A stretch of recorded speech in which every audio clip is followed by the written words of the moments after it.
February 1st, 1943. Arlington Hall Station, Virginia. 8:47 a.m. The morning frost clings to the windows of what was once a prestigious girls' finishing school, its Gothic revival towers now casting shadows over a different kind of education entirely. Inside, the marble hallways echo with the methodical tap, tap, tap of typewriter keys and the rustle of classified documents.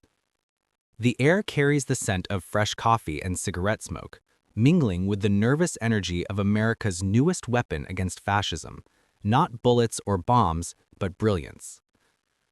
Gene Grabeel, a 28-year-old former schoolteacher from rural Virginia, adjusts her wire-rimmed glasses and stares at the pile of intercepted Soviet diplomatic cables that have just arrived on her desk. She has no idea that on this unremarkable Tuesday morning, she is about to begin what will become the most penetrating intelligence operation in human history, one that will lay bare the innermost secrets of America's wartime ally for the next 37 years. The mahogany desks that once served young debutantes now support the weight of destiny. In these halls where girls once learned French conjugations and proper etiquette, a different kind of language acquisition is taking place. The target? The impenetrable diplomatic cipher system of the Union of Soviet Socialist Republics. What began that morning as a modest effort to understand Soviet diplomatic communications would evolve into something far more profound. A window into the soul of Stalin's empire that would reveal not just military secrets, but the fundamental vulnerability of totalitarian systems when confronted with American ingenuity and democratic determination. The Soviet Union, flush with the confidence of Stalingrad's recent victory, believed their communications to be mathematically unbreakable. Their cryptographers had constructed what they considered the perfect cipher, layers upon layers of seemingly random numbers that would protect their most sensitive intelligence operations, their nuclear espionage, their plans for post-war dominance. They had built their house of secrets upon the foundation of mathematical impossibility. They had not counted on the quiet persistence of American schoolteachers. As Gene Grabeel lifted the first intercept from her desk, a seemingly meaningless string of 5-digit groups captured from Soviet diplomatic radio traffic, she unknowingly held in her hands the thread that would unravel the greatest espionage network ever assembled on American soil. The Soviets had dispatched hundreds of agents across the United States, from atomic scientists at Los Alamos to State Department officials in Washington. They had recruited American citizens, turned them against their own country, and created a vast underground network that stretched from the Manhattan Project to the highest levels of government. All of this was protected by what Moscow considered an unbreakable code. The irony was exquisite in its American simplicity. While the Soviets deployed massive resources, entire ministries, thousands of agents, elaborate training programs, the United States would ultimately defeat them with something far more devastating: the methodical application of democratic values. In the Soviet system, innovation came from above, rigid and hierarchical. In America, it emerged from below, from schoolteachers and housewives, linguists and mathematicians, all working together in the sprawling democracy of ideas that was Arlington Hall. The Soviet intelligence apparatus expected to face the American government. Instead, they found themselves confronting the American people. By spring of 1943, as Gene Grabeel settled into her routine of cataloging and analyzing Soviet intercepts, a pattern began to emerge, not in the messages themselves, which remained stubbornly encrypted, but in their volume and timing. The Soviets were talking, a lot. Their diplomatic pouches bulged with encrypted communications between Moscow and their residencies in New York, Washington, and San Francisco. Something significant was happening in the shadows of the wartime alliance. The breakthrough would not come quickly. For 3 years, the intercepted Soviet messages accumulated in Arlington Hall's files like snow in a blizzard. Thousands upon thousands of encrypted cables that revealed nothing but their own existence.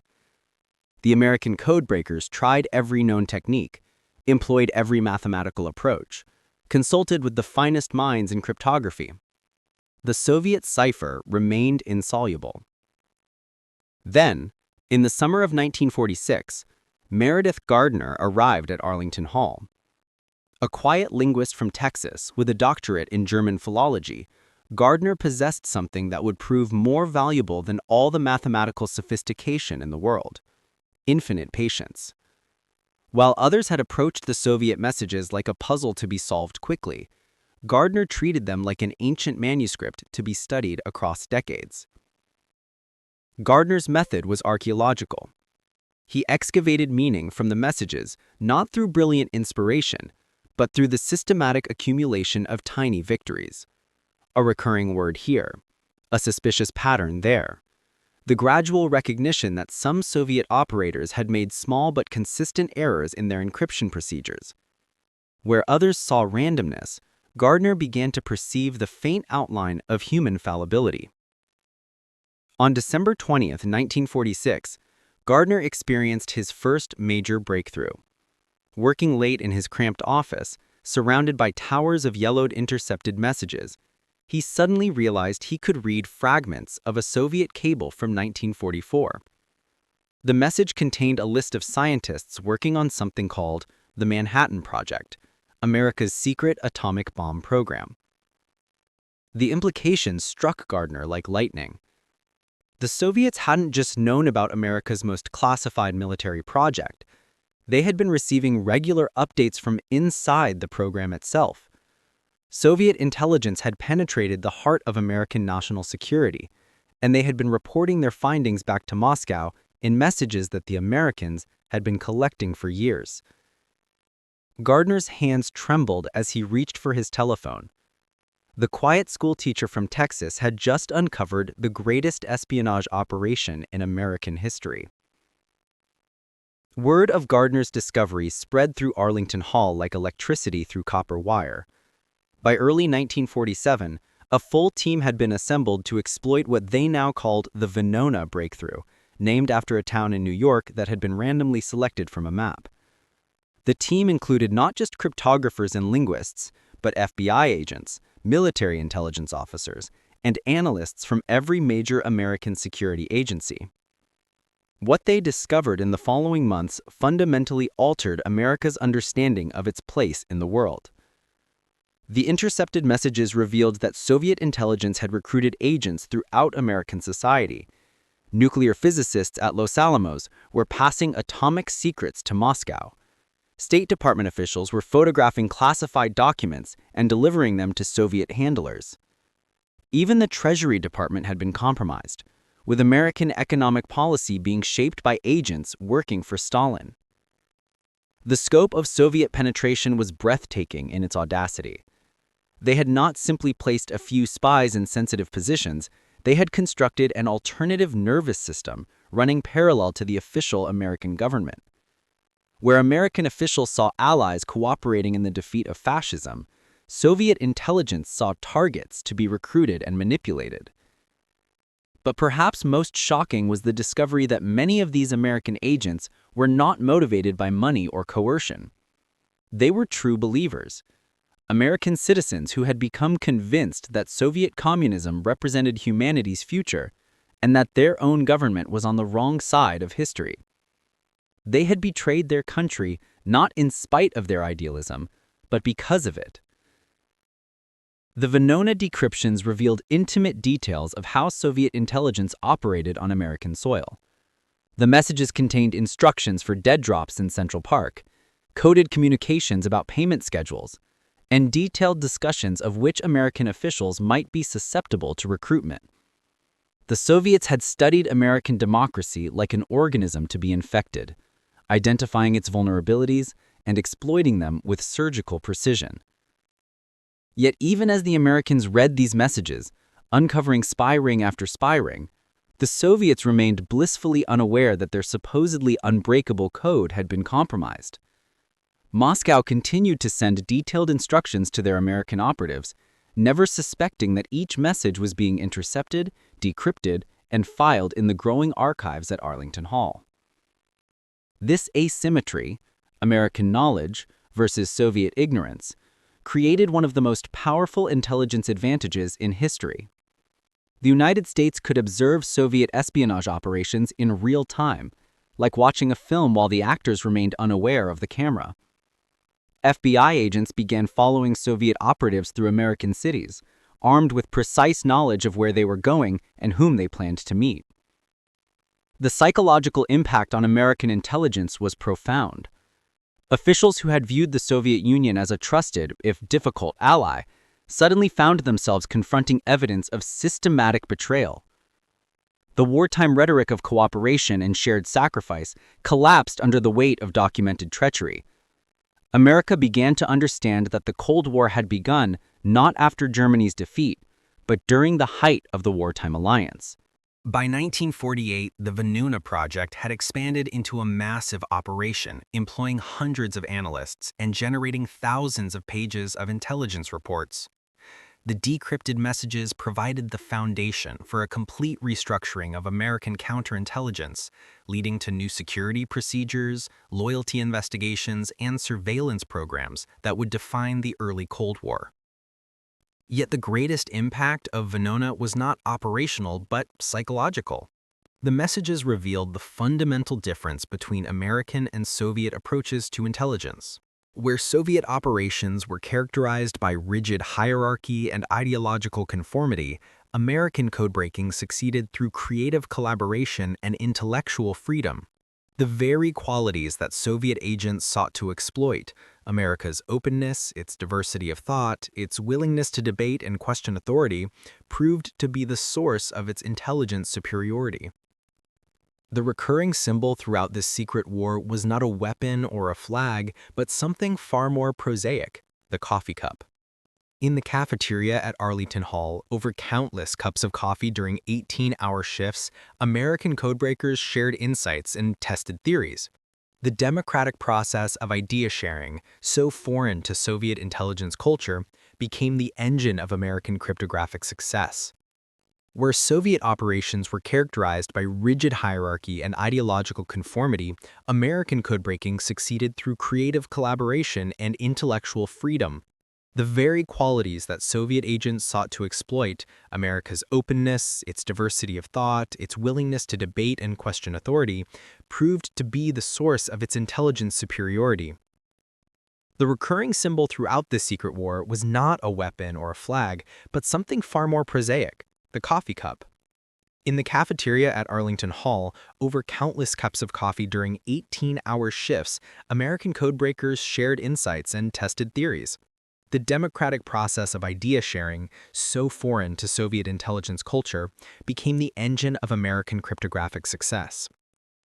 While Soviet operatives met in darkened parks and abandoned buildings, speaking in whispers and looking over their shoulders, American intelligence officers gathered openly around conference tables, arguing and debating and building upon each other's discoveries. The contrast was not merely operational, but philosophical. Authoritarianism breeds paranoia and isolation, while democracy fosters cooperation and innovation. The Soviets had constructed their intelligence operations like a fortress, impenetrable from the outside but fundamentally brittle when challenged from within. The Americans had built theirs like a laboratory, open to new ideas, adaptable to changing circumstances, strengthened by diversity rather than weakened by it. This difference would prove decisive not just in intelligence but in the broader contest between democratic and totalitarian systems. The same qualities that allowed American codebreakers to penetrate Soviet communications would eventually enable American society to outproduce, out-innovate, and ultimately outlast the Soviet Empire. By 1949, the Venona revelations had begun to reshape American politics and society.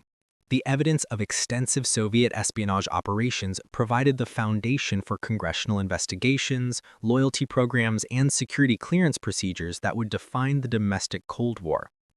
Names that had been mere code designations in Soviet messages, Liberal, Charles, Antenna, were matched to real Americans, Julius Rosenberg, Klaus Fuchs, David Greenglass. The spy trials that followed sent shockwaves through American society. Citizens who had never given much thought to espionage suddenly confronted evidence that their neighbors, their colleagues, their fellow Americans had been working for a foreign power. The comfortable assumption that geography provided security, that America's continental isolation protected it from foreign intrigue, crumbled under the weight of Venona's revelations. Yet even as these trials unfolded in public, the source of the evidence remained hidden. The Venona project was so sensitive that not even the prosecutors could reveal how they had obtained their information. American citizens watched their government present seemingly impossible evidence, knowledge of conversations that had taken place years earlier, in private between Soviet agents, without understanding how such intelligence had been gathered. The Soviet Union, meanwhile, remained largely ignorant of the disaster that had befallen their intelligence operations. While individual agents were arrested and spy rings dismantled, Moscow attributed these losses to the normal risks of espionage work. They never suspected that the Americans had been reading their most sensitive communications for years. This ignorance was not accidental, but structural. The compartmentalized nature of Soviet intelligence, designed to protect operations from compromise, also prevented the kind of systematic analysis that might have revealed the scope of American penetration. Each arrest was investigated separately, each loss explained by local factors. The pattern remained invisible to Soviet analysts who were trained to look for trees rather than forests. The irony deepened with the discovery that Soviet intelligence had actually been warned about American code-breaking activities. In 1944, a Soviet agent in the British intelligence service, Kim Philby, had learned of Anglo-American cooperation in attacking Soviet communications. But Philby's reports were so fragmented and his warnings so vague that Moscow failed to grasp the magnitude of the threat. They continued using the same cipher systems, making the same operational mistakes, walking deeper into the trap that American patience had set for them. Not until 1949 did Soviet intelligence begin to understand the true extent of their vulnerability. By then, it was far too late.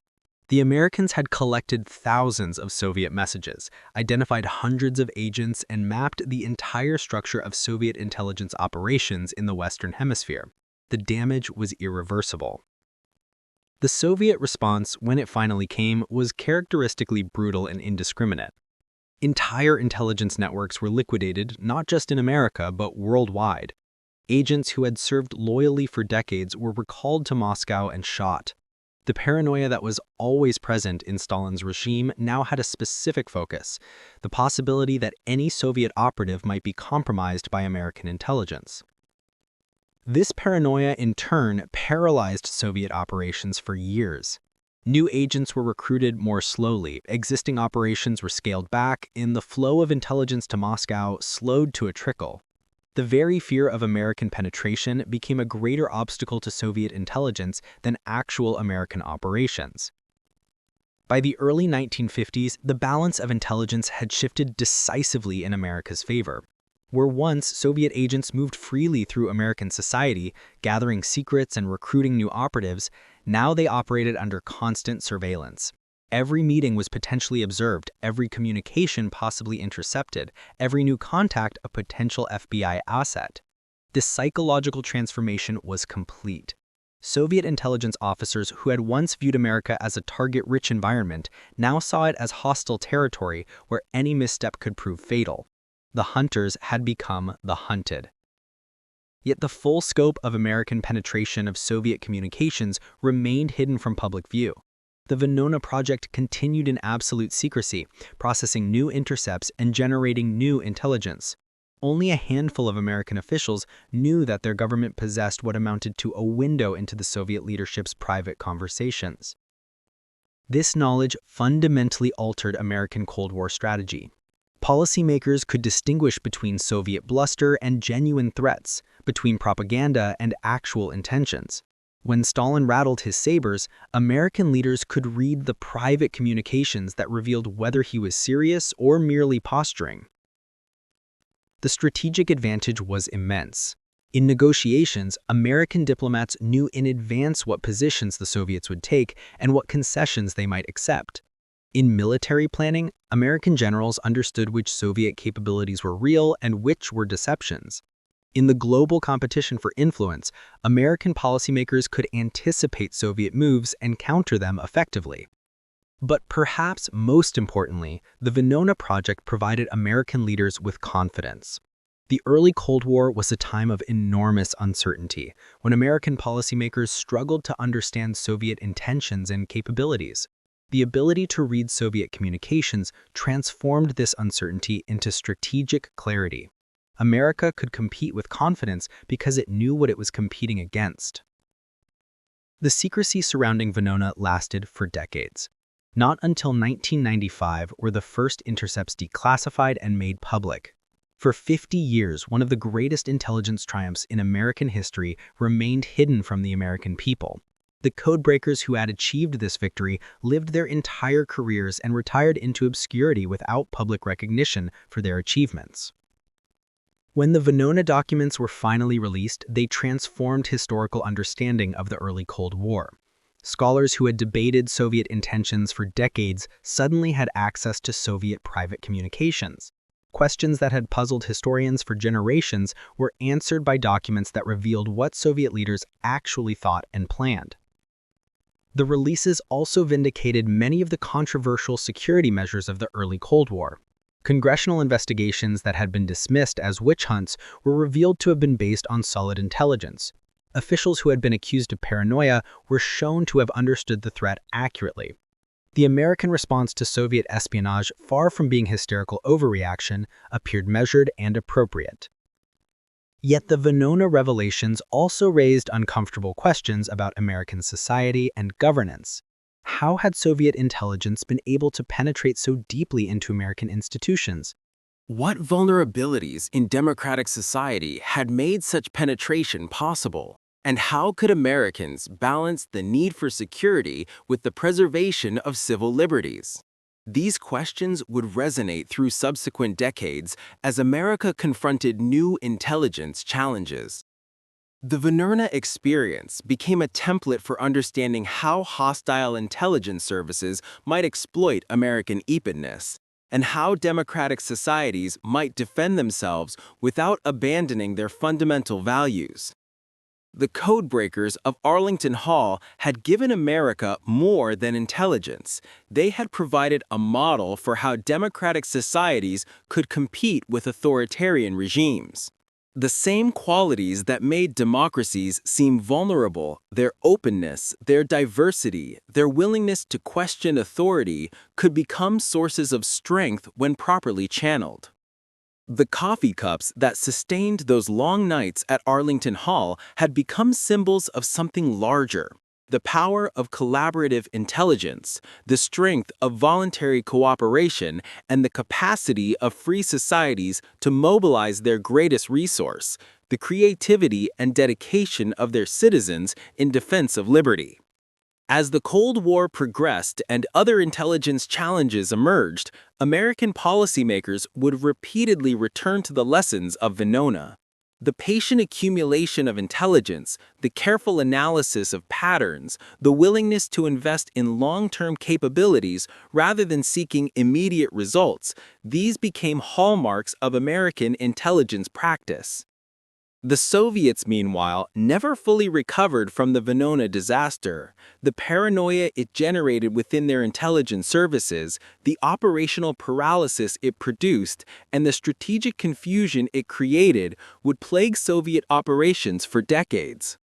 They had learned, too late, that in the contest between openness and secrecy, between cooperation and coercion, between democratic ingenuity and authoritarian rigidity, freedom possessed advantages that no amount of force could overcome. By 1980, when the Venona project was finally terminated, it had become clear that the greatest intelligence victory of the Cold War had been won not through superior technology or unlimited resources, but through the application of democratic principles to the ancient art of codebreaking. The quiet school teachers and linguists at Arlington Hall had demonstrated that in the long contest between tyranny and liberty, the patient application of human intelligence, freely given, democratically organized, and sustained by the simple faith that truth is stronger than lies, would ultimately prevail. The lesson resonated far beyond the narrow world of intelligence operations. In laboratories and universities, in corporate boardrooms and government agencies, Americans had learned that their greatest advantage lay not in any particular technique or technology, but in their capacity to harness the collective intelligence of free people working toward common goals. The Soviet Union had built its intelligence operations like its entire society, as a machine designed to extract maximum performance from human components through fear and coercion. America had built its intelligence services like its democracy, as an organism that grew stronger through voluntary cooperation and mutual trust. In the end, the machine broke down under the weight of its own contradictions. The organism adapted, evolved, and endured. The coffee cups of Arlington Hall had proved more powerful than all the surveillance apparatus of the Soviet state, because they represented something that no authoritarian regime could replicate: the simple human pleasure of colleagues working together in pursuit of truth. As Gene Grabeel had discovered on that February morning in 1943, America's greatest weapon against tyranny was not its industrial capacity or its military might, but its ability to trust ordinary citizens with extraordinary responsibilities. The schoolteacher from Virginia had unlocked the secret communications of a superpower not through force or fear, but through patience, intelligence, and the quiet confidence that in a contest between truth and lies, truth would ultimately prevail. That confidence, sustained by countless cups of coffee and strengthened by years of painstaking work, had given America victory in the hidden war that determined the outcome of the visible one.